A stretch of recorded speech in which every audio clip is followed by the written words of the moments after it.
आदरणीय प्रधानमंत्री जी, उत्तर प्रदेश के आदरणीय मुख्यमंत्री जी, आदरणीय राज्यपाल महोदया, देश के आज विद्यमान सभी पंथ संप्रदायों का प्रतिनिधित्व करने वाले हमारे संत ऋषि आचार्य गण और समाज के सब स्तरों का प्रतिनिधित्व करने वाले निमंत्रित महानुभाव,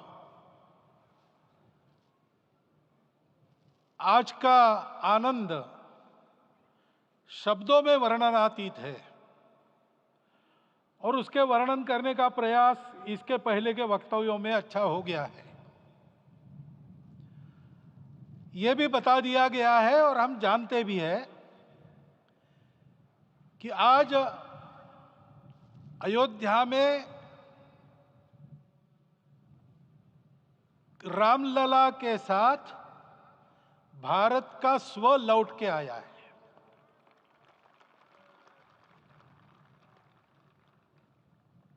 और संपूर्ण विश्व को त्रासदी से राहत देने वाला एक नया भारत खड़ा होके रहेगा, इसका प्रतीक आज का कार्यक्रम बन गया है। ऐसे समय में आपके उत्साह का, आपके आनंद का वर्णन कोई नहीं कर सकता। हम यहां पर अनुभव कर रहे, पूर्ण देश में यही वातावरण है। छोटे छोटे मंदिर के सामने दूरदर्शन पर इस कार्यक्रम को सुनने वाले हमारे समाज के करोड़ों बंधु वहां पहुंच न पाए, ऐसे घर घर के हमारे नागरिक सज्जन, माता भगिनी सब भाव विभोर है, सब में आनंद है, सब में उत्साह है। और ऐसे समय में जोश की बातों में थोड़ी सी होश की बात करने का काम मुझे ही दिया जाता है। आज हमने सुना कि इस प्राण प्रतिष्ठा महोत्सव में पधारने के पूर्व प्रधानमंत्री जी ने कठोर व्रत रखा। जितना कठोर व्रत रखने को कहा था, उससे कई गुना अधिक कठोर व्रताचरण उन्होंने किया। मेरे पुराना उनसे परिचय है, मैं जानता हूं वो तपस्वी है ही, परंतु वो अकेले तप कर रहे हैं, हम क्या करेंगे।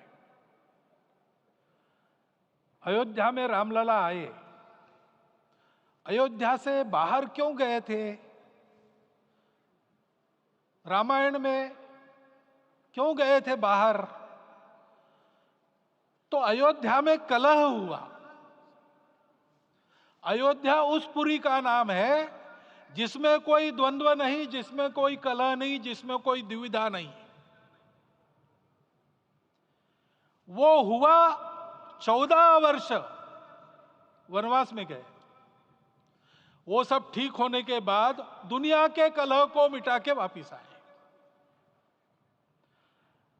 आज रामलला वापस फिर से आए हैं 500 साल के बाद। जिनके त्याग, तपस्या, प्रयासों से ये सोने का दिन आज हम देख रहे, सुवर्ण दिवस देख रहे, उनका स्मरण प्राण प्रतिष्ठा के संकल्प में हम लोगों ने कहा, आपने सुना होगा, स्मरण किया। उनकी तपस्या को, उनके त्याग को, उनके परिश्रम को शत बार, सहस्त्र बार, कोटि बार नमन है। रामलला के यहां इस युग में आज के दिन फिर वापस आने का इतिहास जो जो श्रवण करेगा वो राष्ट्र के लिए कर्मप्रवण होगा और उसके राष्ट्र का सब दुख दैन्य हरण होगा। ऐसे इस इतिहास का सामर्थ्य है। परंतु उसमें हमारे लिए कर्तव्य का आदेश भी है। प्रधानमंत्री जी ने तप किया, अब हमको भी तप करना है। राम राज्य आने वाला है, वो कैसा था? दैहिक दैविक भौतिक तापा, राम राज नहीं कहु व्यापा। सब नर करहि परस्पर प्रीति, चलहि स्वधर्म निरत श्रुति नीति। सब निर्दंभ धर्मरत पुनि, नर अरु नारी चतुर सब गुनी।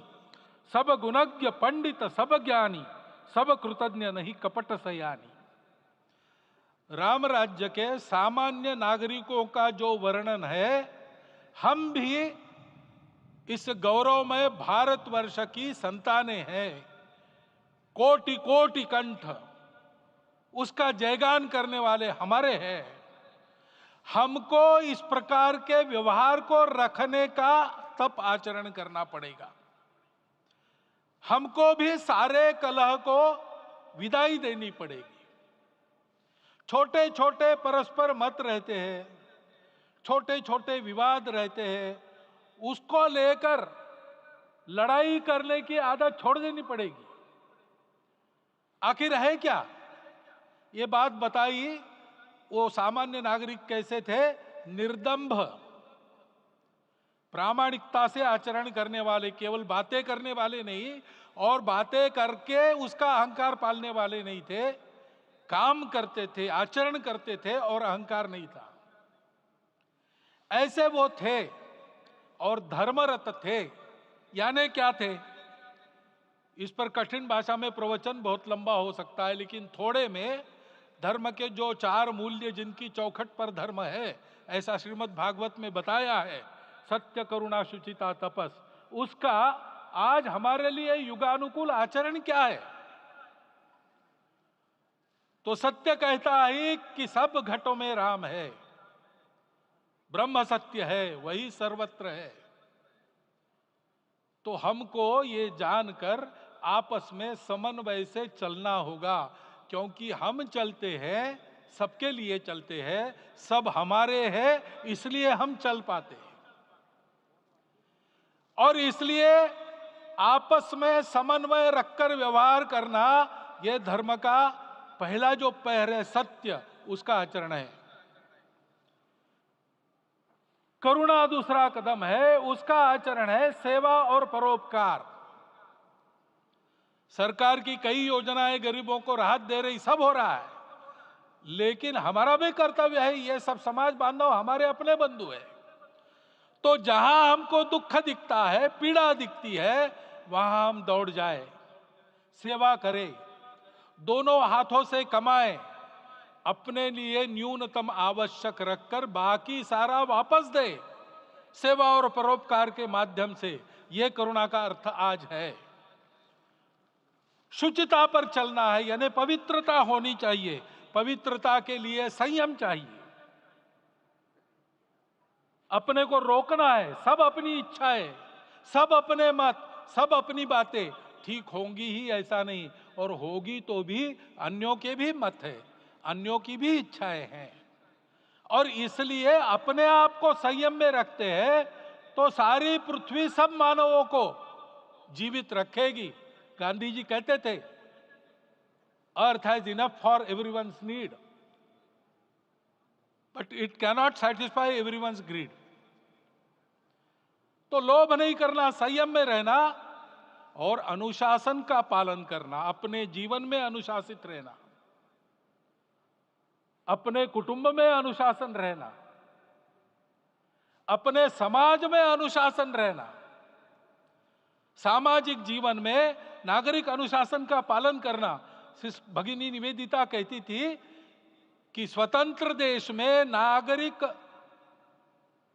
संवेदना रखना और नागरिक अनुशासन का पालन करना, यही देशभक्ति का रूप है। इससे जीवन में पवित्रता आती है। और तपस का तो मूर्तिमान उदाहरण आपके सामने आज दिया गया। व्यक्तिगत तपस तो हम करेंगे, सामूहिक तपस क्या है? संगच्छध्वम संवदध्वम संवो मनांसी जानता। हम साथ चलेंगे, बोलेंगे आपस में, उसमें से एक सहमति का संवाद निकालेंगे, एक ही भाषा बोलेंगे, वो वाणी मन वचन कर्म समन्वित होगा और मिलके चलेंगे, अपने देश को विश्वगुरु बनाएंगे। ये तपस हम सबको करना है। 500 वर्षों तक अनेक पीढ़ियों ने लगकर परिश्रम करके, प्राणों का बलिदान देके, खून पसीना बहाकर आज ये आनंद का दिन सारे राष्ट्र को उपलब्ध करा दिया। उन सब के प्रति हमारे मन में कृतज्ञता है। मैं यहाँ बैठता हूँ तो मेरे मन में विचार आता है कि मुझे बिठाया, मैंने क्या किया। वो तो जो उन्होंने किया उसका प्रतिनिधि भी मुझे बनाया गया है। उस प्रतिनिधि के नाते मैं ये अवदान स्वीकार करता हूं और उन्हीं को अर्पण करता हूं।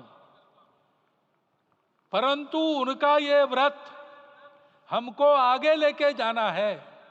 जिस धर्म स्थापना विश्व में करने के लिए राम का अवतार हुआ था, उस धर्म स्थापना को अनुकूल स्थिति अपने आचरण में अपने देश में उत्पन्न करना, यह अपना कर्तव्य बनता है। रामलला आए हैं हमारे मन को आह्लादित करने के लिए, उत्साही करने के लिए, प्रेरणा देने के लिए, साथ साथ इस कर्तव्य की याद दिलाकर उसमें कृति प्रवण करने के लिए आए हैं। उनका आदेश सर पे लेके हम यहां से जाए।